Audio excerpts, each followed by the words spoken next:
Welcome to the flipped classroom. This is an introduction to the flipped classroom, what it is, and how I have implemented it, and what lies beyond, what's next for the flipped classroom. So the first thing people usually ask about flipping the classroom is, what does this mean, flipping the classroom? Literally, you are transforming the way learning occurs in your classroom when you're using a flipped classroom model. So let's compare the traditional classroom to the flipped classroom. In a traditional classroom, we're talking about the types of lessons where we're using direct instruction. Generally, you're standing in front of the class, sage on the stage, and the students are hopefully listening, hopefully taking notes. If you're lucky, you can get to some guided type of examples and discussion, maybe some independent practice possibly, but then you're going to assign homework to make sure that the students understand what they're doing. The flipped classroom literally turns that upside down. That whole direct instruction portion of the lesson is time shifted to the student's home.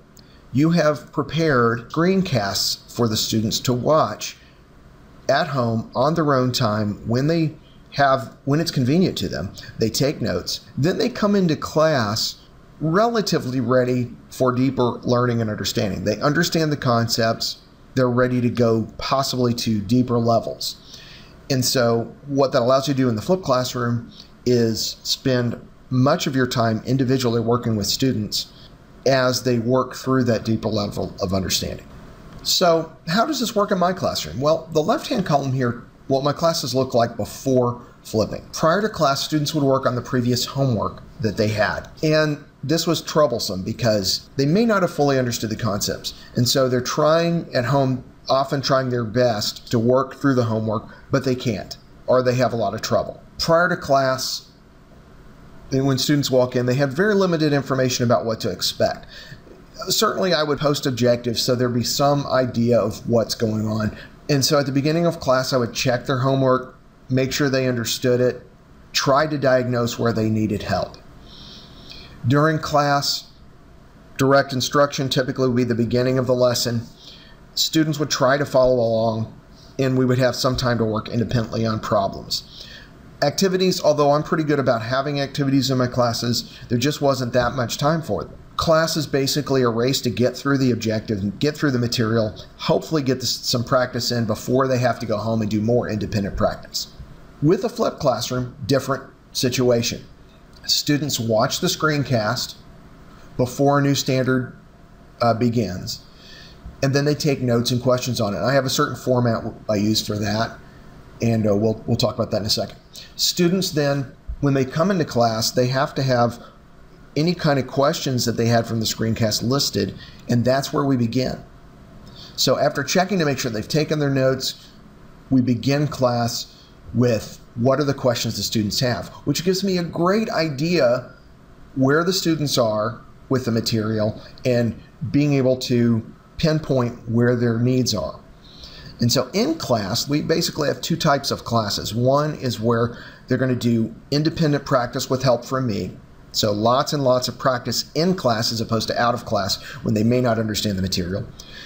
And so in my second type of class in the flipped model is activity classes, where we're really taking the material that they've learned and we're applying it. We're learning about it. We're getting really under the hood. We can do so much more of that with the flipped classroom.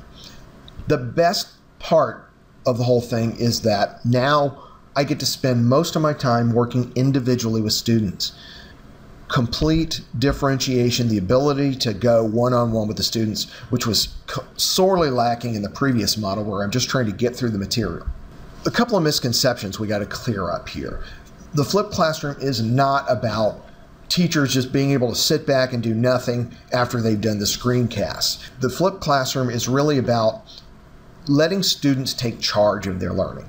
You give them the material so that they can time shift it and look at it when they need to. They can fast forward, they can rewind, they can pause. They can't do that with direct instruction. It's not about replacing teachers with videos. It's not an unstructured sort of thing. It really gives the students total control over when they learn the material, and it gives them the power in class to get the help they need. With the flipped model, in class, they're spending so much time engaged with each other because a lot of the discussions and interaction are with peers and with me. Oh, by the way, it's a great thing for students that are absent and are increasingly busy students. Flipped Classroom is wonderful for them because the screencasts are time shifted. They can actually get the material when it's convenient to them, and then they come to class ready. A little bit about my process, the steps that I went through. I heard about the Flipped Classroom. I'd seen it at a couple of conferences that really got me interested in this, seeing that it worked in science and math and language arts classrooms. So I did a lot of research. I went online, I looked at a lot of different situations where Flipped Classroom was being applied. I also talked to a lot of teachers. I called districts where the Flipped Classroom was going on, and I talked to teachers in person to see how it was working because I learned a lot from that. I didn't want to just roll into something that I had seen in a conference. I really had to do a lot of research first. And then I beta tested it in May of 2013 on a few students in a geometry class, but it was enough for me to see the power of it. And so early on in the summer, I made the decision, Flipped Calculus and Pre-Calculus. I sent letters home to the parents that were going to be in those classes to get them ready for it. I also sent letters letting them know what's going to happen. So preparing parents for this and students for this is critical. So what did I learn from research? I learned that flipping is very successful wherever it's been. If it's implemented properly, it's been successful. I also learned very importantly that students really, for their main screencast, they want to see their teacher, or they want to hear their teacher.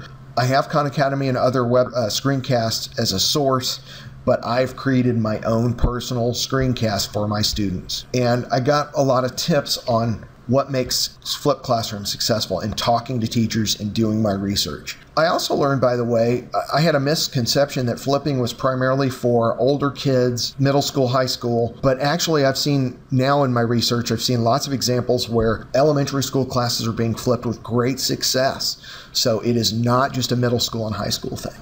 Okay, so my process, I actually made the decision to purchase Camtasia Studio, which is what this is being recorded on. So I then began creating screencasts for the first quarter of 2013 to 14 school year during the summer for both pre-calculus and calculus. And then I created a virtual math engineering website in early August as a place to kind of synthesize all this information. In a flipped classroom, there are almost always two concerns that come right to the forefront. Honestly, the very first time I sat in on a flipped classroom session, these were the two things that came to mind right away. Well, what about those jokers that don't watch the screencast? And what about students that just don't have access to the technology that you need? The main objection people have, or the main concern people have with flipped classroom, which is that some students won't watch the screencast. But, you know, in my direct instruction classes, there were kids that turned me off. There were kids that sat there either politely or impolitely and really didn't pay attention at all. However, I have reduced that dramatically through making the students accountable for watching the screencast by checking their notes the next day, counting this as a participation grade. It is absolutely critical, by the way, that students watch the screencast prior to coming to class for the flipped classroom. And I have a process that I use, which is called WSQ, where they watch the screencast, they take their notes throughout, then they actually have to summarize it. In addition to their notes, they have to summarize it in their own words. And finally, at the end, they have to either come up with a content question or questions about the material, and have to create their own examples using the information that they've learned. So let's talk about the second concern, and that is that students won't have access to the technology to be able to watch the screencast. But there are ways to work around that. I have students that have no cell internet access, but they do have computers. So for that student, I provide them a flash drive or a DVD, whatever's convenient for them, so that they can actually watch it on their computer at home. For students that don't have cell internet or computers, I have that too. I create a playable DVD for them to watch on their TV. Some basic observations. This has worked very well. Students are in control of their learning much more than they were before. It personalizes the learning for them. And also, this is the way they learn so many other things anyway, through screencasts, through the internet. It gives them the freedom, it gives them the control to learn when it works for them. You know, when we cram all this knowledge into them in 6 periods, 7 periods a day, it's tough on them. Being able to time shift this away from school helps a lot. An interesting side effect, which I did not anticipate of this, is that I have so much more energy. I'm not spending all my time worried about delivering the content perfectly, which isn't going to happen anyway, worrying that they got it. I have so much more energy to spend with the students individually. So what's next for me? Spend a lot more time improving the activities in the face-to-face time that I have. I'm also going to partially or totally flip my other preps. And I am here to spread the gospel of flip because it has worked well for me. It has worked well nationwide. It's something that more teachers ought to consider. So that's a quick look at the flipped classroom and how it's being implemented in my classes. So I hope this has been useful to you. I hope that you'll consider the flipped classroom yourself for your students.